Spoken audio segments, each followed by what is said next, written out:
민수기 27장 1절에서 8절까지입니다. 1절 봉독합니다. 너는 조각목으로 길이 5규빗, 너비가 5규빗의 제단을 만들되 네모 반듯하게 하며 높이는 3규빗으로 하고 그 네 모퉁이 위에 뿔을 만들되 그 뿔이 그것에 이어지게 하고 그 제단을 놋으로 재를 담는 통과 부삽과 대야와 고기 갈고리와 불 옮기는 그릇을 만들되 제단의 그릇을 다 놋으로 만들지며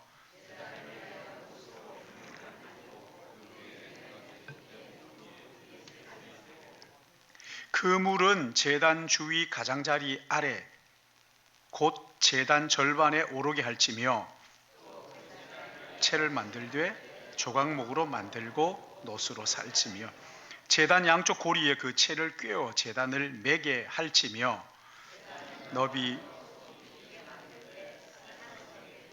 그들이 만들게 하라. 아멘. 우리 같이 기도하겠습니다. 하나님 아버지 감사합니다. 이 시간 우리가 하나님 말씀을 듣기를 원하오니 성령께서 친히 임재하여 주셔서 하늘로부터 하나님의 은혜를 부어주실 뿐만 아니라 하나님 말씀을 듣고 바로 깨달아 알고 또한 그 말씀의 은혜를 힘입어 우리가 한 주간 승리하는 삶을 살도록 인도해 주실 것을 간절히 바라옵고 아버지 부족한 종이 말씀을 들고서 싸우니 이 시간 성령 하나님 종을 붙잡아 주셔서 오직 하나님의 은혜의 나팔로 사용하여 주시옵시고 우리가 말씀을 들을 때 우리 안에 하나님의 영으로 충만하도록 인도하여 주시옵소서. 주님 한 시간을 주님 앞에 의탁합니다. 주님 주관해 주실 것을 바라옵고 예수님의 이름으로 기도드리옵나이다. 아멘. 여러분 옆에 분들을 바라보면서 우리 한번 말씀을 듣기 전에 좀 축복을 하면 좋겠어요. 옆에 분들 여러분 한번 좀 보십시오. 이 찬양을 같이 좀 하면 좋겠는데 형제의 모습 속에 보이는 하나님 사랑 아름다워라. 존귀한 주의 자녀 됐으니 사랑하며 섬기리. 우리의 모임 중에 임하신 하나님의 영광 아름다워라. 존귀한 왕이 여기 계시니 사랑하며 섬기리. 자, 우리 한번 옆에 분들 여러분 보시고 활짝 한번 웃어보세요. 그래요. 네. 그래요. 네, 네. 형제의 모습 속에 보이는 형제의 모습 속에 보이는 하나님 형상 아름다워라. 하나님 형상 아름다워라. 존귀한 주의 자녀 됐으니 사랑하며 우리의 몸 중에 임하신 우리의 모임 중에 이 하나님 영광 아름다워라. 하나님 영광 아름다워라. 존귀한 왕이 여기 계시니 사랑하며 섬기리. 아멘. 제가 우리 교회에서 이 교제가 식사하는 것 외에는 다른 게 잘 없어가지고 어떻게 해야 될까 고민을 하다가 말씀 듣기 전에 우리가 서로 바라보면서 이렇게 인사를 해야 되겠다. 은혜 받는데 선수가 됩시다. 이렇게 한번 인사해 주십시오.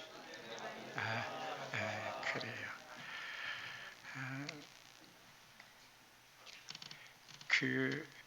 지금 이스라엘에는 여러분 잘 아시겠지만 하마스라는 이스라엘 무장 단체가 키부츠의 음악 축제장에 5,000발의 로켓포를 쏴가지고 그렇게 도발한 팔레스타인을 응징한다고 지금 야단이 났습니다. 이게 어떻게 마무리가 될지 한치 앞을 분간할 수 없는 그런 상황이에요. 이스라엘과 팔레스타인의 이 분쟁의 역사를 보면 여러분 그 가운데는요 죄가 딱 도사리고 있어요. 하나님의 말씀을 거역한 죄가 그 분쟁의 뿌리에 그게 있다고요. 이 죄의 문제는 정말 심각한 거거든요. 이 죄의 문제는 정말 심각한 이유가 뭐냐면 사람이 그 죄의 문제를 해결할 수 없다는 거예요. 죄가 얼마나 이게 끈적끈적한지 갈라디아서는 이것을 소욕, 그러니까 콜타르 있잖아요. 아스팔트의 그 콜타르처럼 한번 달라붙으면 떨어지지 않는 아주 끈적끈적한 소욕이다, 이렇게 표현을 했어요. 죄가 우리 안에 쑥 들어오면요, 하지 말아야 할 일을 아무렇지도 않게 행하게 되는 거예요. 부끄러운 줄 모르고 행하게 돼요. 그러나 또 마땅히 해야 할 일은 하지 못하도록. 근데 성경은 이렇게 말씀해요. 모든 사람은 모태에서부터 죄인으로 태어났다. 그래서 죄를 지어서 죄인이 아니라 아예 죄인으로 태어나기 때문에 죄를 지을 수밖에 없는 존재. 로마서 7장 18절에 이렇게 말씀합니다. 내 속에 곧 내 육신에 선한 것이 거하지 아니하는 줄 내가 아노니 원함은 내게 있으나 선을 행하는 것이 내게 없다. 내 안에 선을 행하는 능력이 내게 없고 죄를 지을 수밖에 없는 그런, 선을 행하고 싶은 마음이 있지만 선을 행할 능력이 내 안에 없다고 탄식하는 거죠. 그래서 오호라 나는 곤고한 사람이로다. 이 사망의 몸에서 누가 나를 건져내랴. 여러분, 이 탄식이 오늘 우리 모두의 탄식 아닙니까? 이 죄의 문제를 해결하지 않고서야 하나님 앞에 설 수 없는데 죄의 문제를 해결할 능력이 우리 속에 없다는 거예요. 오늘 우리가 읽은 이 본문은 히브리 민족이 애굽에서 430년 동안 노예살이를 하다가 이제 모세의 인도로 벗어나서 약속의 땅 가나안으로 가는 여정 속에 시내산 광야 앞에서 1년 동안 머물면서 하나님과 언약을 맺었어요. 하나님 언약을 맺으시며 두 가지 선물을 주셨는데, 하나는 십계명으로 대변되는 율법이고 또 하나는 우리가 지금 함께 살펴보는 이 성막 설계도를 주셨지. 성막은 하나님을 거역하고 떠난 우리가 다시 돌아오도록 하나님께서 문을 열어 놓으신 집이에요. 하나님 우리 가운데 함께 계시겠다고 하는 그 집이란 말이에요.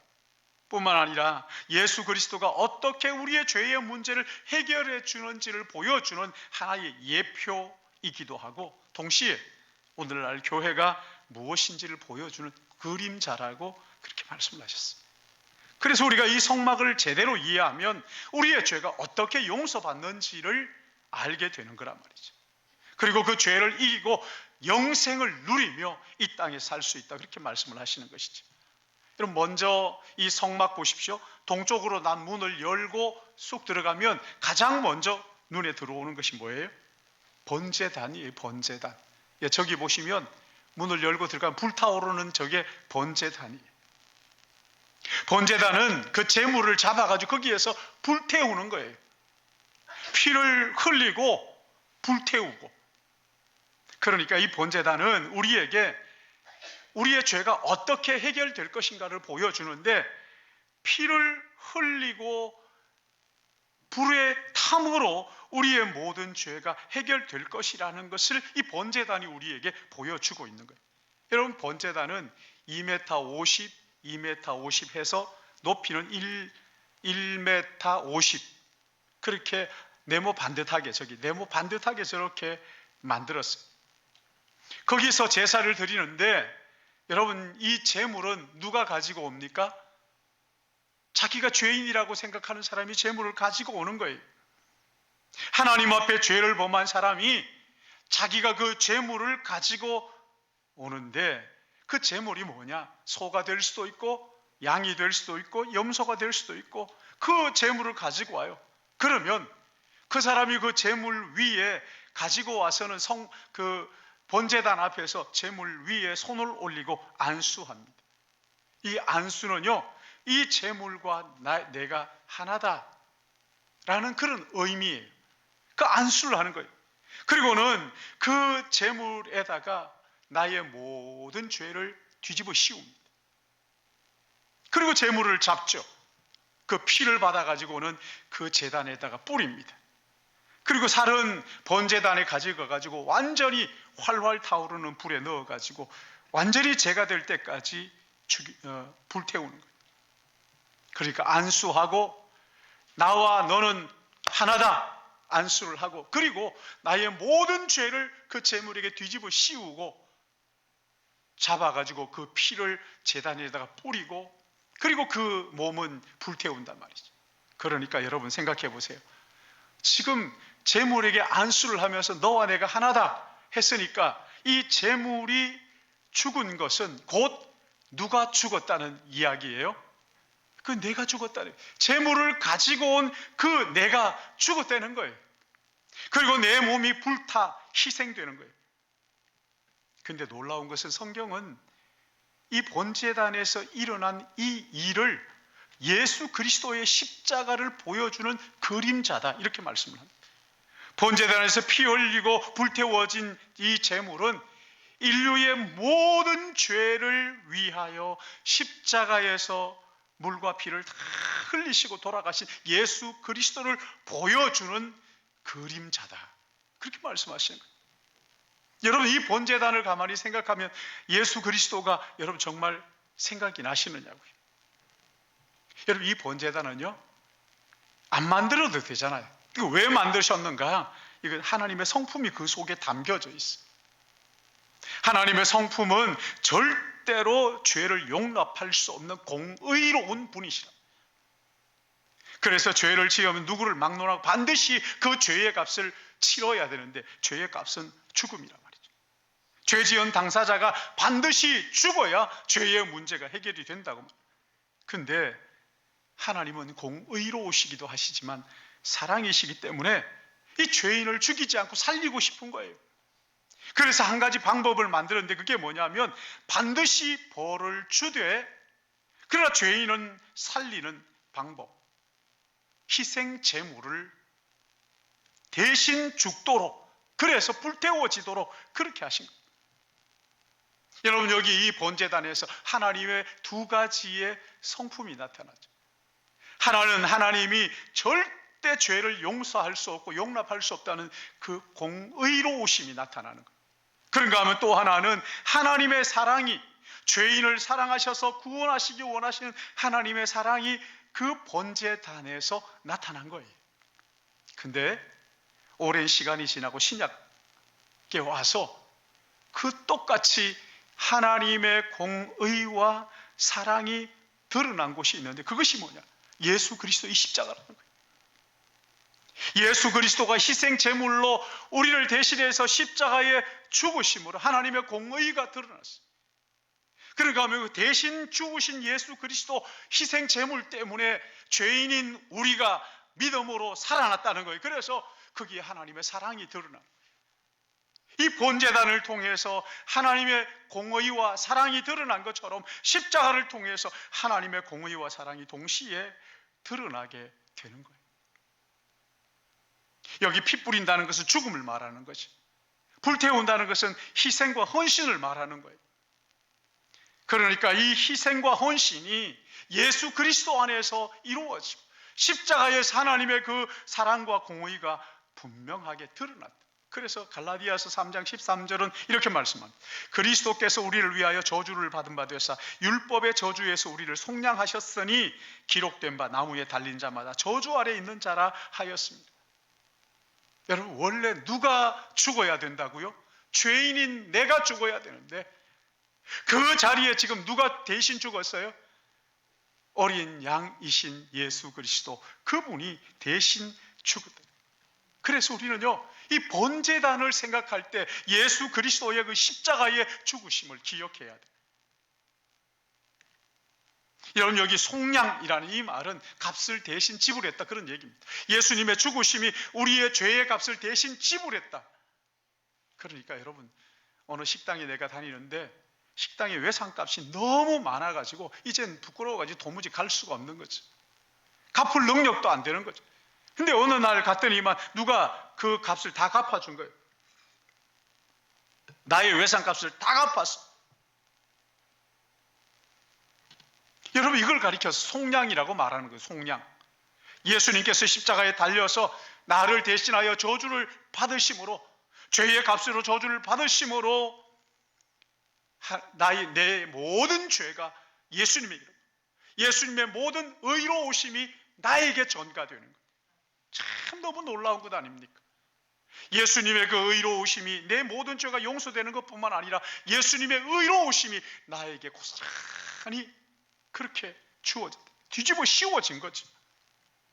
그래서 여러분, 우리는 죄와 사망으로부터 해방되고 자유를 누리게 되는 하나님의 자녀가, 이 땅에 발을 딛고 살지만 영원한 하나님의 나라를 바라보며 살도록 그렇게 하나님의 자녀 삼아주셨다는 이유가 뭐라고요? 하나님을 사랑하셨기 때문에. 근데 여러분, 아무거나 제물로 드린다고 되는 것은 아니에요. 하나님께 드려지는 번제물은 흠이 없어야 돼요. 그리고 그 흠이 없는 희생 제물 위에 그의 머리에 안수를 해야 돼요. 너와 내가 하나가 됐다. 그리고 나의 모든 죄가 네가 뒤집어 쓰고 너의 모든 의가 내게 뒤집어 써야 돼.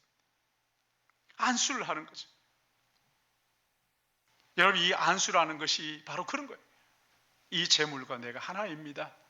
그래서 이 제물에게 내 모든 죄를 뒤집어 씌우고 이 제물의 의가 전부 내게 뒤집어 씌워져. 여러분, 이거 참 신비한 일이지요. 하나님이 그렇게 만드셨답니다. 그래서 우리는 제물의 희생으로 의로움을 얻게 되고 하나님 앞에 담대히 서게 될 수 있게 된 것입니다. 그래서 여러분, 교회에 나오는 사람들 가장 먼저 알아야 되는 게 뭐냐면, 하나님 앞에 예수 그리스도, 그분이 도대체 누구이신가? 그분이 나를 위하여 한 일이 도대체 무슨 일인가? 십자가의 죽으심과 부활이 무엇을 의미하는 것인가? 그리고 그것을 알고 마음으로 믿고 입으로 고백할 때 하나님의 자녀가 된다고, 구원을 얻는다고, 하나님 이외에 다른 길은 허락한 일이 없다고 말씀하셨어요. 번제단에서 피 뿌려지고 불태워지는 것, 이것 통해서만 유일하게 우리를 구원하는 길이라고 말씀을 하셨어요. 예수 그리스도께서 십자가에 달려 저주를 받으시고 돌아가신 그것이 나의 죄를 위한 것이라는 것을 믿고 고백하는 것, 여러분, 이것은요 제물의 머리에 안수하는 것과 똑같은 거예요.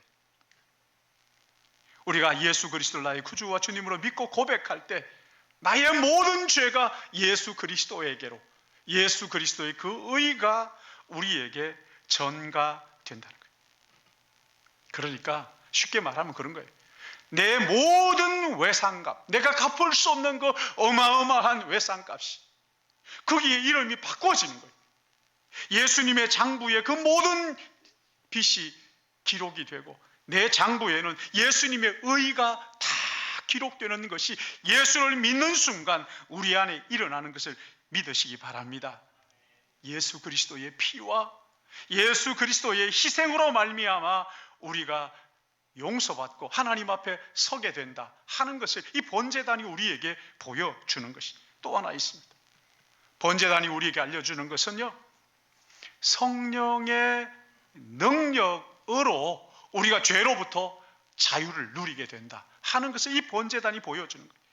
여러분, 여기 보시면 제물이 먼저 피 흘려 목숨을 바치는 거잖아요. 그리고 그의 몸을 불태워 죽이는 거예요. 남는 게 뭐예요? 고스란히 죄만 남는 거예요. 죄만 남을 때까지 몸뚱아리 활활 불태우는 거잖아요. 하나님께서 그 제사를 흠량하신다, 그렇게 말씀합니다. 흠량하신다. 그리고 우리의 모든 죄를 용서하신다, 그렇게 말씀합니다. 레위기 6장 12절 말씀 보시면 번제단의 불을 설명하는데 뭐라고 설명하냐면, 제단 위에 불은 항상 피워 꺼지지 않게 할지니 제사장은 아침마다 나무를 그 위에 태우고 번제물을 그 위에 벌려놓고 화목제의 기름을 그 위에 불사를 찌며 불은 끊임없이 제단 위에 피워 꺼지지 않게 할지니라. 여러분, 첫 번째 제사를 드릴 때 불은 하늘로부터 하나님께 주셨어요. 그 다음부터는 제사장이 그 불을 꺼지지 않도록 잘 간수하라 말씀하셨어요. 여러분, 이 불이 얼마 동안 간수되는지 아세요? 자그마치 900년 동안. 하나도 안 놀라시네요. 참 대단하십니다. 900년 동안. 여러분, 여기 서울 이 도성이 600년밖에 안 됐잖아요. 600년 도읍이잖아요. 근데 900년 동안 이스라엘 나라가 망하기 직전까지 계속해서 이 불을 간직하고 있었다. 재물이 피 흘려 죽는 것, 이것 가지고 끝난 게 아니에요. 피 흘림으로 우리의 죄를 용서받았다, 이것 가지고 끝난 게 아니라고요. 하나님은 그렇게 끝내지 않으시고 그의 몸을 완전히 불태웠어요. 꺼지지 않는 불로 불태웠어요. 그 이유가 뭐예요? 여러분, 우리가요, 죄를 용서받았다 해서 죄책감을 느끼지 않는 것은 아니에요. 죄로부터 자유하다, 그런 것은 아니에요. 죄책을 다 가지고 사는 사람들이 얼마나 많은지 몰라요. 용서받았음에도 불구하고 죄책감에 시달리는 사람들, 이 죄책감으로부터 해방되기 위해서 죄보다 더 강력한 뭔가가 필요했다는 거예요. 그것이 불이란 말이에요. 제단의 불이에요. 불은 모든 것을 태우는 아주 강력한 에너지 아닙니까? 그 이스라엘의 그 전쟁할 때도 보면 가장 그 전쟁에 가장 잘 나타나는 게 뭐예요? 불이에요, 불. 로켓을 쏘면 거기에 떨어져가지고 불이 확 타오르는 거잖아요. 완전히 태워버리는 거거든요. 주님께서 이 땅에 오셔가지고 그 불이 뭔지를 설명을 해주셨어요. 세례 요한이 뭐라고 말씀하시냐면, 그는 성령과 불로 너희에게 세례를 베푸실 분이라고 그렇게 예언을 합니다.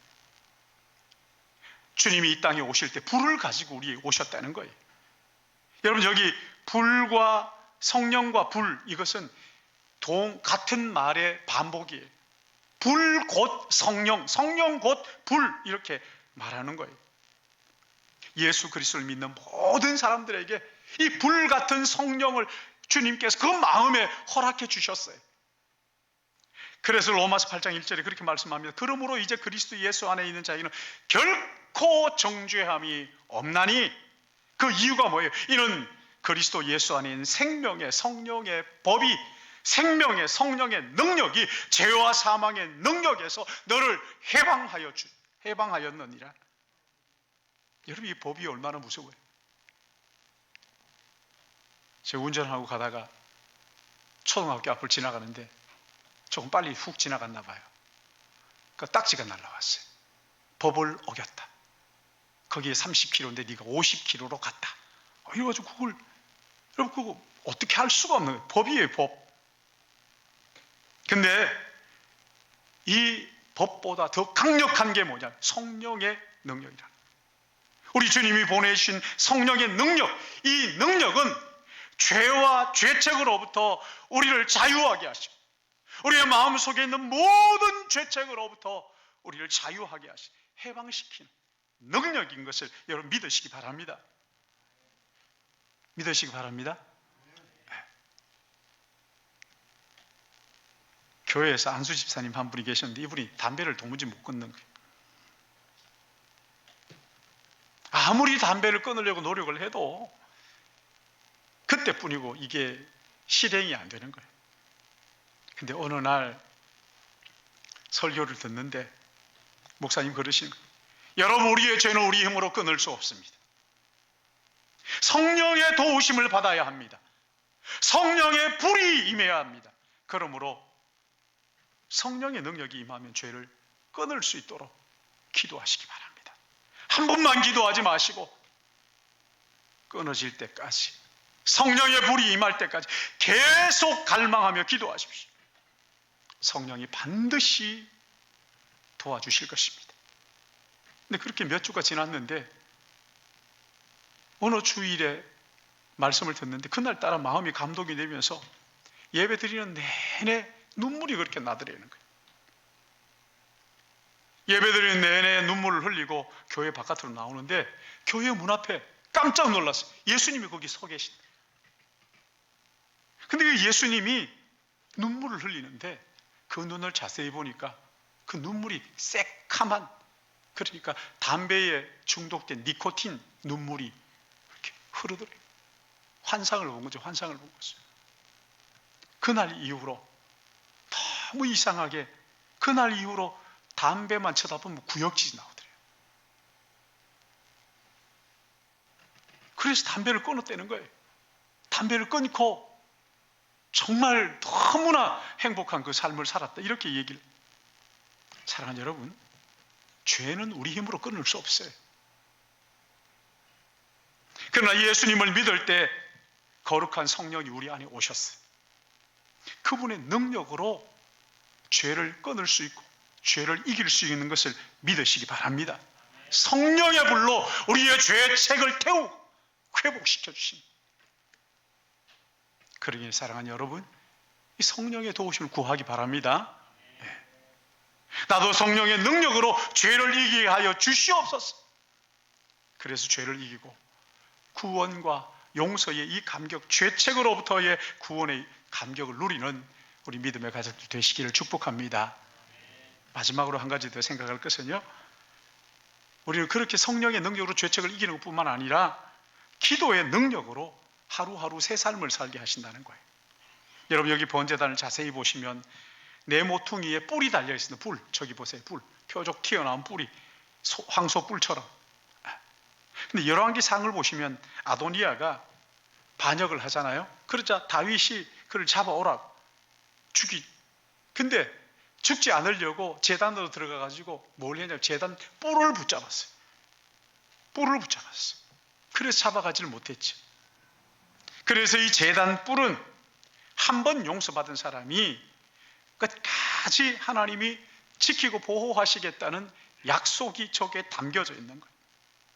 제단 뿔을 붙든다 하는 것은 기도한다, 그런 말과 같은 말이에요. 그래서 제단 뿔을 놓치지 말라고, 기도의 줄을 놓치지 마라, 제단 뿔을 놓치지 마라, 그렇게 얘기하는 거예요. 하나님의 도우심을 구하면서 기도하며 하나님과 동행하는 것을 말하는 거예요. 시편 18편 2절 말씀 보시면 여호와는 나의 구원의 뿔이시요 산성이시로, 구원의 뿔, 기도하며 하나님과 함께 동행하는 삶을 산다. 예수 이름으로 기도하며 산다, 그런 이야기이지. 예수 이름과 그분의 공로를 의지하고 기도하면 어떤 일이 일어나는가? 여러분, 신비한 하늘이 열리는, 하늘로부터 부어주시는 하나님의 은혜를 경험하면서 그 능력을 힘입어 살게 되는 것이죠. 요한복음 16장 24절을 보시면은 지금까지 너희가 아무것도 내 이름으로 구하지 아니하였으나 구하라 그리하면 받으리니 너희 기쁨이 충만하리라. 기도하라는 거예요. 우리의 힘으로 해결할 수 없는 문제를 가지고 예수 이름을 붙들고 기도하면 하나님의 뜻이 이루어진다. 기도하라. 할렐루야. 기도하라는 거예요. 로마서 8장 32절 말씀에도 보시면 자기 아들을 아끼지 아니하시고 우리 모든 사람을 위하여 내어주시니가 어찌 그 아들과 함께 모든 것을 우리에게 주시지 아니하겠느냐. 우리 힘으로 해결할 수 없는 문제를 가지고 제단 뿔을 붙들고 예수 이름을 기도하면 반드시 응답해 주시겠다 약속을 하시는 거란 말이에요. 장래가 촉망되는 한 기자가 있었어요. 근데 이 기자가 취재한 것이 잘못되어가지고 감옥에 가게 됐어요. 근데 그 감옥에 갔더니 공교롭게도 거기에는 조폭들만 가득 있더래요. 어느 날 조폭 두목이 자기를 부르더니, 이봐 기자 양반, 성경 알아? 그래서 모른다고. 성경 읽은 적 없어? 읽은 적 있다고. 언제 읽었어? 학교에서 종교 시간에, 교양 시간에 성경 강의를 들었는데 좀 더 읽었다고. 대뜸 하는 말이, 오늘부터 당신이 성경 읽고 설교해. 이건 뭐 조폭 두목이 얘기하니까 거절도 못하고, 그래서 할 수 없어가지고 성경을 펼쳐놓고 설교를 자기 나름대로 이제 하는 거예요. 근데 그 앞에 앉아있는 조폭 두목이 눈물을 뚝뚝 흘리면서 울더래는 거예요. 그러다가 얼마 후에 이제 독방으로 가게 됐는데, 도대체 이 성경이 무엇이기에 그 조폭 두목이 내가 설교를 하는데 눈물을 뚝뚝 흘리나? 그래가지고 성경을 읽기 시작했어요.